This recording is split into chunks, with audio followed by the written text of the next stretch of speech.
तो जय नमस्कार दोस्तों, आप सभी का स्वागत है आपके अपने यूट्यूब चैनल पुलिस टारगेट में।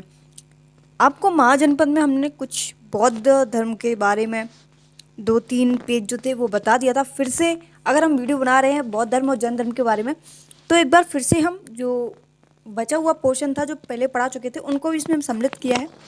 अगर आप पहले देख चुके हैं तो आप दोबारा मत देखिएगा, अगर नहीं देखा है तो जैन धर्म और बौद्ध धर्म के बारे में आप दोबारा से देख लीजिएगा, नुकसान बिल्कुल नहीं करेगा आपको। ये जो पीडीएफ है ये प्रिज्म 2.0 आरडब्ल्यूए की जो पेड कोर्स है उसकी आपको लिंक टेलीग्राम चैनल पर मिल जाएगी। आप वहाँ से जाकर के जो पीडीएफ है वो आप डाउनलोड कर सकते हैं और इसकी प्रिंट भी आउट भी आप निकलवा सकते हैं। ठीक है, तो आपको ऐसा नहीं है कि सिर्फ आपको इसकी वीडियो वो इसकी पीडीएफ मिलेगी, वीडियो आपकी सिर्फ इसकी मिलेगी और पॉलिटी की मिलेगी।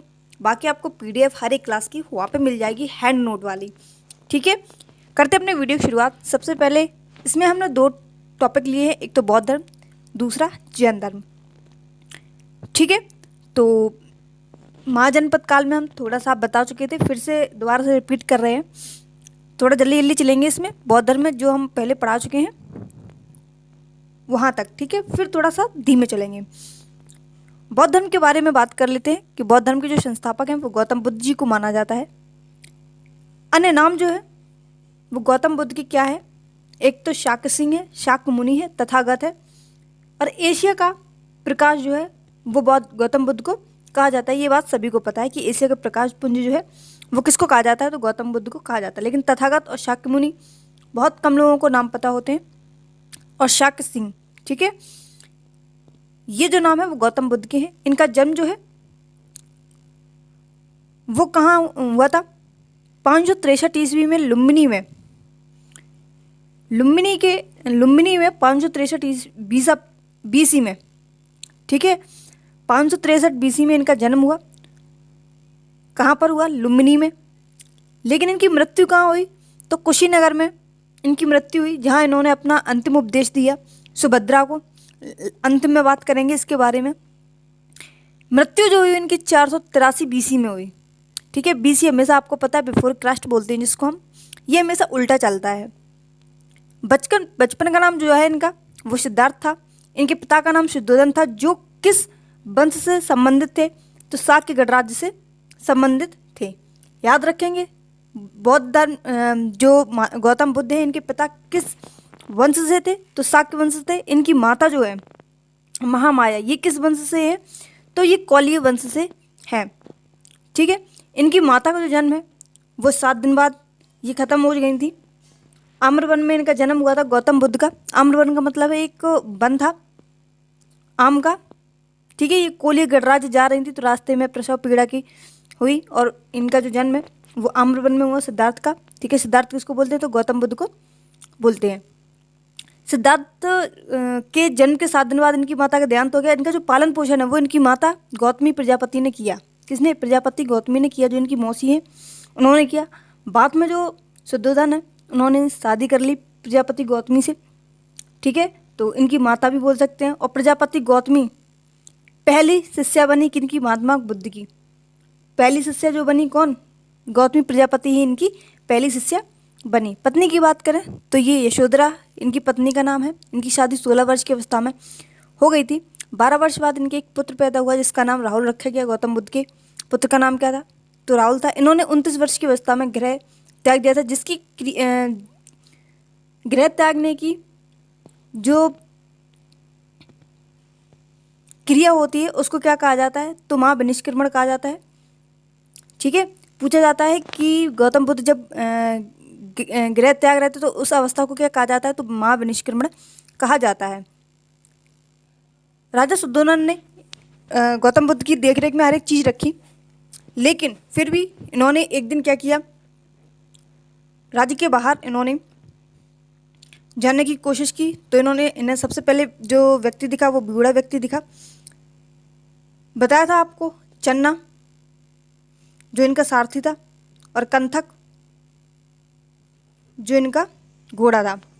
चन्ना के साथ ये बाहर घूमने गए और जो इनका घोड़ा था वो कंथक था इनके साथ में।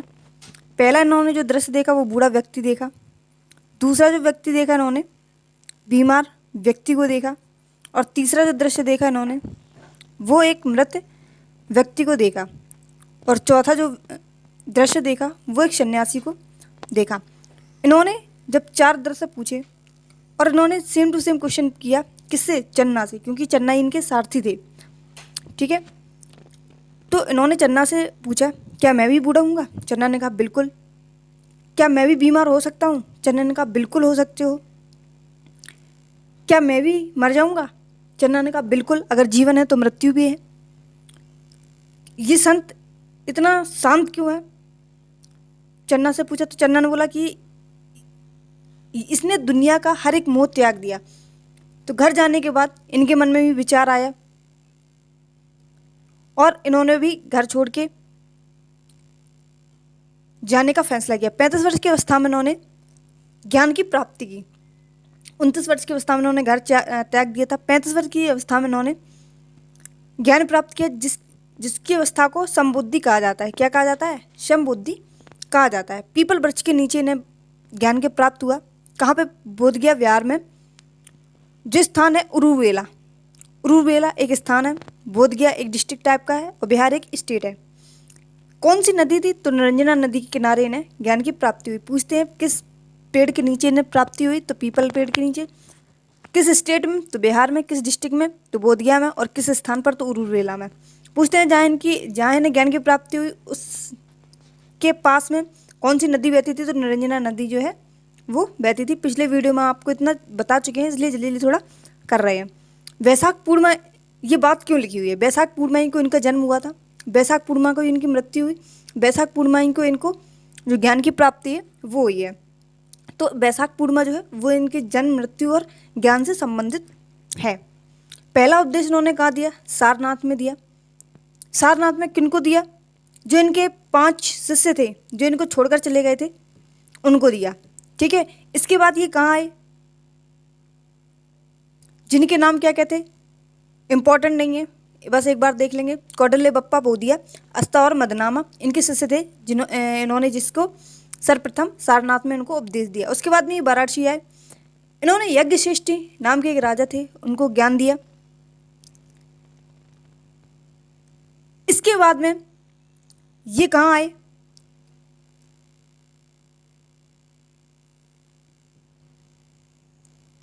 बताएंगे कि आगे कहाँ आए। फिर ये वाराणसी में आए। यहाँ इन्होंने आने के बाद, यहाँ इन्होंने ज्ञान देने के बाद में, यज्ञ श्रेष्ठी को ज्ञान देने के बाद में इन्होंने वाराणसी में एक बौद्ध भिक्षु संघ बनाया। क्या बनाया? एक बौद्ध भिक्षु संघ बनाया। ये 4 जो चीज़ें हैं ये अलग से हैं। इनके घर त्यागने की अवस्था को क्या कहा जाता है? तो महाविनिष्क्रमण कहा जाता है। जब ये मर जाते हैं तो इनके देहांत की अवस्था को क्या कहा जाता है? तो महापरिनिर्वाण कहा जाता है, जिसको मुक्त कहते हैं हम। ठीक है, उपदेश को क्या कहा जाता है? उपदेश किस भाषा में दिए इन्होंने? पाली भाषा में दिए। बौद्ध धर्म की हमने शुरुआत में बताया था कि जो भाषा है वो कौन सी है? पाली है। और जो जैन धर्म की है वो कैसी है? प्राकृत है। उपदेश दिए, उस घटना को क्या कहा गया? तो धर्म चक्र परिवर्तन कहा गया। ज्ञान प्राप्त हुआ तो उस घटना को क्या कहा गया? तो संबोधि कहा गया। और घर त्याग दिया तो महाविनिष्क्रमण कहा गया। ये महाविनिष्क्रमण और महापरिनिर्वाण, ये दोनों चीज़ों में थोड़ा सा कंफ्यूज मत हो जाना, याद रखना ध्यान से। ठीक है, देखो, निर्वाण का मतलब होता है शरीर का एक बार देहांत होने जाने के बाद किसी चीज़ का पुनः निर्माण होना। तो जब निर्माण होगा तो पहले वो चीज़ नष्ट होगी, तभी तो उसका निर्माण होगा। तो ऐसे याद रखेंगे कि ध्यान से संबंधित है। तो वाराणसी में उन्होंने बौद्ध भिक्षु संघ बनाया एक। वाराणसी के बाद ये कहाँ गए? तो ये वैशाली गए। और वैशाली में क्या किया इन्होंने? वहाँ भी एक बौद्ध भिक्षु संघ बनाया। किसके कहने पर बनाया? तो आनंद के कहने पर उन्होंने वैशाली में एक बौद्ध भिक्षु संघ की स्थापना की। इस संघ में सबसे पहले कौन जुड़ी? बताया था हमने आपको, सबसे पहले इनकी जो शिष्या बनी वो कौन बनी? तो गौतमी प्रजापति बनी। कौन? गौतमी प्रजापति बनी। उसके बाद में आम्रपाली। आम्रपाली एक बहुत सुंदर स्त्री थी, जिनको नगर वधू घोषित कर दिया गया था। इनकी खूबसूरती इनके लिए अभिशाप बन गई थी।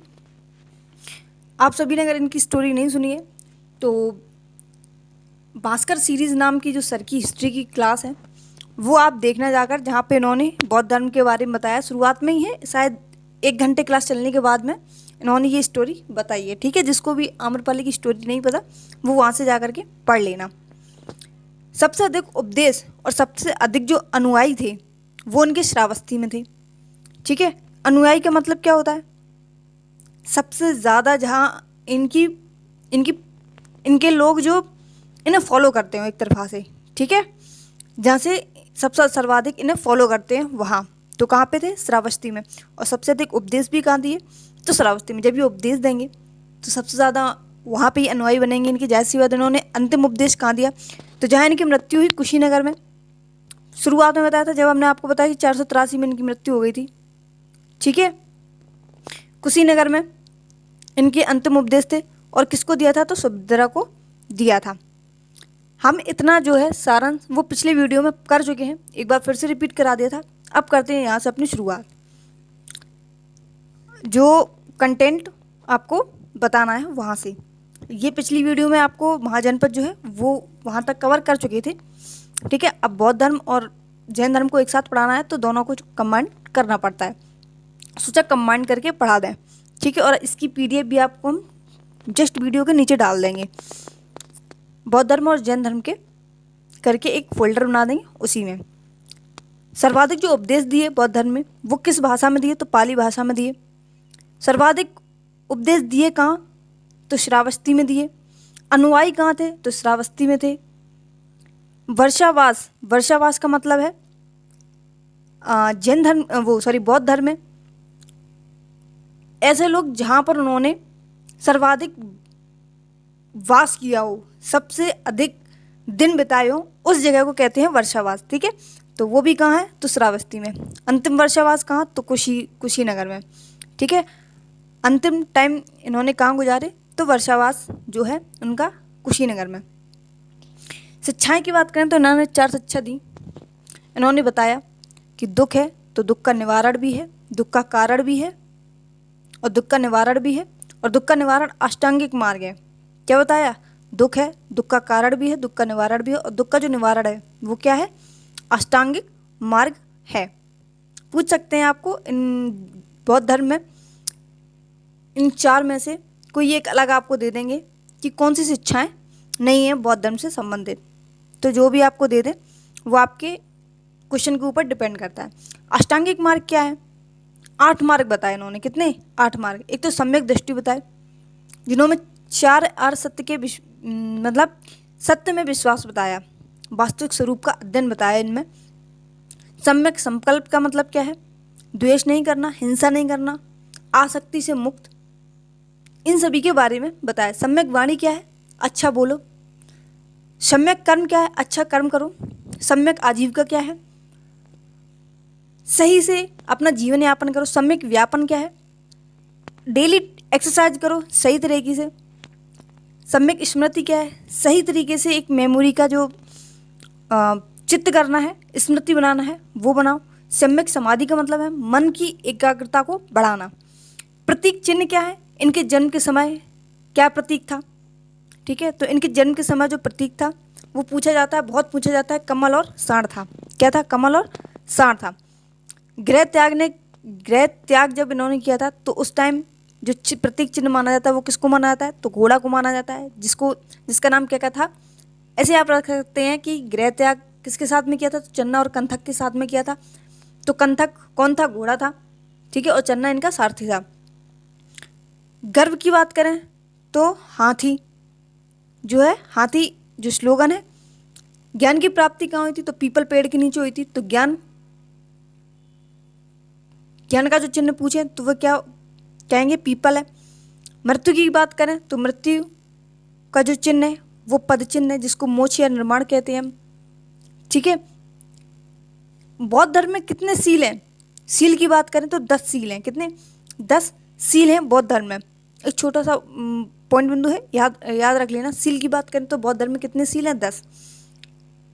बौद्ध साहित्य को त्रिपिटक में बताया गया है। किस में बताया गया है? त्रिपिटक में। एक तो विनय पिटक, सुत्त पिटक और अधिदम्भ पिटक, 3 पिटक बताए गए हैं। पहला कौन सा है? विनय पिटक में क्या है? बौद्ध संघ के नियम जो है, जो किसने दिए हैं?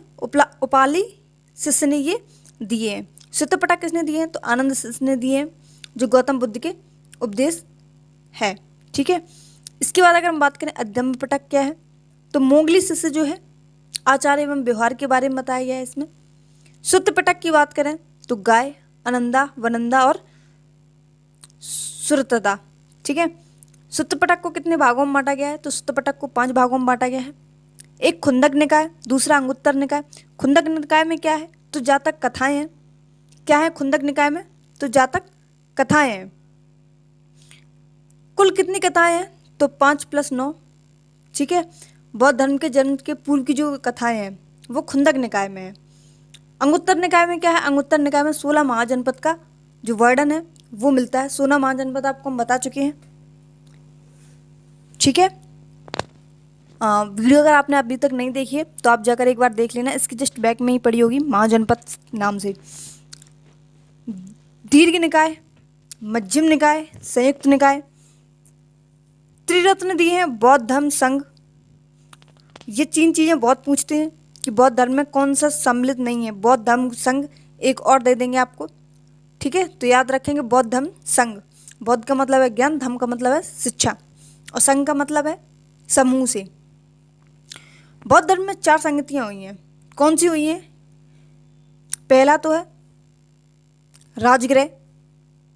ठीक है, RVPK याद रखेंगे, RVPK और यहाँ AK RVPK, यहाँ AK। R से राजगृह, V से वैशाली, P से पाटलिपुत्र, K से कुंडलवन। ठीक है, पहली जो बौद्ध संगति हुई वो 483 BC में हुई। दूसरी जो बौद्ध संगति हुई वो 383 BC में। तीसरी जो हुई 255 में और जो चौथी हुई वो पहली शताब्दी में। RVPK याद रखेंगे, 2-3 बार दिमाग में रिपीट करेंगे कि RVPK राजगृह, वैशाली, पाटलिपुत्र और कुंडलवन। अब इनके शासनकाल की बात करेंगे तो AK याद रखा हमने। अजातशत्रु, उसके बाद में काला अशोक, उसके बाद में अशोक। यहीं से काला अशोक से अशोक को उठा लेंगे और ये कनिष्क को अंतिम में रखेंगे और अजातशत्रु को शत्रु। ठीक है, शत्रु, शोक, कनिष्क। अध्यक्ष कौन थे? तो राजगृह के शासनकाल में अजातशत्रु थे। अध्यक्ष कौन थे? तो महाकश्यप थे। वैशाली स्थान के जो अध्यक्ष थे वो सावरकर मीर थे। पाटलिपुत्र और मोगलीपुत्र एक जैसे लग रहे हैं। वैशाली, शाली से शावक मीर। राजगृह का आपको याद रखना पड़ेगा महाकश्यप। वैशाली, शाली से शावक मार। पाटलिपुत्र का मोगलीपुत्र। कुंडलवन का वसुमित्र। कौन सा? कुंडलवन का वसुमित्र आप याद रखेंगे। चौथी जो बौद्ध संगति हुई इसमें एक उपाध्यक्ष भी बनाया गया जिनको हम अश्वघोष के नाम से जानते हैं। ठीक है, इसके बाद अगर हम बात करें 1871 में, ये कोई इंपॉर्टेंट नहीं, चौथी बौद्ध संगति के बारे में कि समय बट गया, नॉट इम्पॉर्टेंट। महायान क्या था? वसुमित्र थे, यानी जो बुद्ध को ईश्वर समझते थे। और एक हीनयान थे जो महाकश्यप थे, यानी जो सिर्फ ये मानते थे कि एक अष्टांगिक मार्ग है, परिवर्तन होना चाहिए। अष्टांगिक मार्ग को मानते थे, परिवर्तन को नहीं मानते थे। बौद्ध धर्म को महापुरुष मानते थे। ठीक है, वैभाषिक मानते थे और सार्वस्ववादी मानते थे। यहाँ के जो लोग हैं, कौन से नए नियम बनाए? किन लोगों ने? जो ईश्वर को मानते थे, महायान के लोग हैं। जो चीन में है वो महायान लोग हैं। महायानों के जो लोग हैं वो चीन, जापान, कोरिया, भूटान और सिंगापुर में ये लोग हैं। इन लोगों ने क्या किया? नए नियम बनाए अपने। जो भी बनाए नियम। हीनयान बता चुके आपको, महाकश्यप है। महात्मा बुद्ध के गुरु कौन है? तो एक अलारा कलाम है। कौन है? अलारा कलाम, जिन्होंने सांख्य दर्शन, जिसके लेखक कौन है? कपिल मुनि। कौन है? सांख्य दर्शन के लेखक कपिल मुनि हैं। रुद्रक रामपुत्रम जो योग दर्शन के हैं। ठीक है, बृहस्पति जो वैदिक दर्शन के हैं। इसके बाद में बौद्ध मठ की बात करें तो जो बौद्ध मठ है, हेमिस नेशनल पार्क भी है और हेमिस मठ जो है वो भी लद्दाख में है। ठिकसे और डिस्कट और ठिस्के जो मठ हैं वो कहाँ है? लद्दाख में है। रूमटेक, लिंगडम और एनचेई ये कहाँ पर है? बौद्ध धर्म के जो मठ हैं तो ये सिक्किम में है। हिमाचल प्रदेश की बात करें तो तांबो, ससुर, मैक्लोडगंज। फिलहाल मैक्लोडगंज में कौन रहते हैं? तो दलाई लामा रहते हैं जो 14वें नंबर के हैं। ठीक है, दलाई लामा कहाँ से आए थे? तो ये चाइना से भागकर आए थे दलाई लामा, सभी को पता होगा। धर्मशाला की गोम्पा नाको। ठीक है, इसके बाद देखो इनके बारे में है, दलाई लामा के बारे में कि ये भारत कब आए? तो 1959 में ये भारत आए। 1989 में इन्हें नोबेल अवार्ड से सम्मानित किया गया। किसको? दलाई लामा को इन्हें नोबेल अवार्ड मिला है। अरुणाचल प्रदेश में क्या है? तो तवांग मठ है जो अभी तक का सबसे बड़ा मठ माना जाता है। कर्नाटक की बात करें तो बेलकुप्पे मठ और नामद्रोलिंग मठ जो है वो कहाँ का है? तो वो कर्नाटक का है, नामद्रोलिंग और बेलकुप्पे। धूम मठ की बात करें तो पश्चिम बंगाल का है। उत्तराखंड की बात करें तो माई ड्रोलिंग जो मठ है वो उत्तराखंड में स्थित है। पुस्तक की बात करें तो बौद्ध चरित, शौधरानंद, ब्रज सूची, अश्वघोष इम्पॉर्टेंट है। भारत का बाल्टियर या भारत के हेटे जिनको कहा जाता है। ठीक है, विभाषा शास्त्र की बात करें तो ये किसने लिखा है? तो ये वसुमित्र ने लिखा है। विभाषा शास्त्र किसके द्वारा लिखित है? तो वसुमित्र के द्वारा लिखित है। पहली मानव प्रतिमा पूजी गई किनकी? बुद्ध ऐसे व्यक्ति हैं जिनकी पहली मानव प्रतिमा जो है वो पूजी गई। और वो किस शैली में है? तो गांधार शैली में है। और वो उनकी जो मुद्रा है वो किस मुद्रा में बैठे हैं? तो जो उनकी मुद्रा है वो योग मुद्रा में बैठे हुए हैं। बौद्ध शिक्षा केंद्र कौन कौन से? तो तक्षशिला, वल्लभी विक्रमशिला, नालंदा विश्वविद्यालय। ठीक है, इन सभी के बारे में आपको पता ही होगा, तक्षशिला और नालंदा विश्वविद्यालय के बारे में। बौद्ध जो मान्यताएं हैं वो कौन कौन सी हैं? बौद्ध किन किन को मानते हैं? कि आत्मा होनी चाहिए, नहीं मानते वो कि आत्मा नहीं आत्मा नहीं होनी चाहिए। कर्मकांड नहीं मानते। वर्ण व्यवस्था को भी नहीं मानते। पुनर्जन्म होता है तो ये मानते हैं कि हाँ पुनर्जन्म होता है। मध्यम वर्ग को ये मानते हैं। ठीक है, पूछ सकते हैं आपसे, चारों ऑप्शन में दे देंगे और उसके बाद आपको पूछेंगे कि इनमें कौन सा जो है वो बौद्ध धर्म की मान्यताएं नहीं है। इसके बाद अगर हम बात करेंगे किसके बारे में? जैन धर्म के बारे में। तो जैन धर्म में कितने तीर्थंकर हुए हैं? तो 24 में जो तीर्थंकर हैं, 24 तीर्थंकर हुए हैं जैन धर्म में। कौन कौन से हुए हैं सभी के बारे में बात करेंगे। जैन धर्म जो है वो सिंधु घाटी सभ्यता के समकालीन है। किसके? सिंधु घाटी सभ्यता के समकालीन है।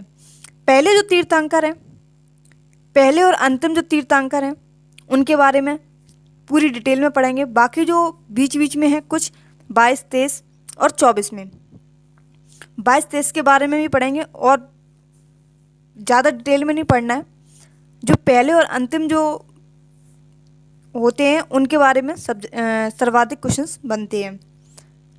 तो प्रतीक चिन्ह जो है पहले तीर्थंकर का वो सांड माना जाता है।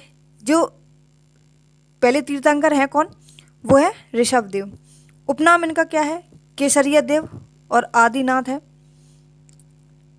ऋग्वेद में इनका वर्णन मिलता है किनका? ऋषभदेव का। ठीक है,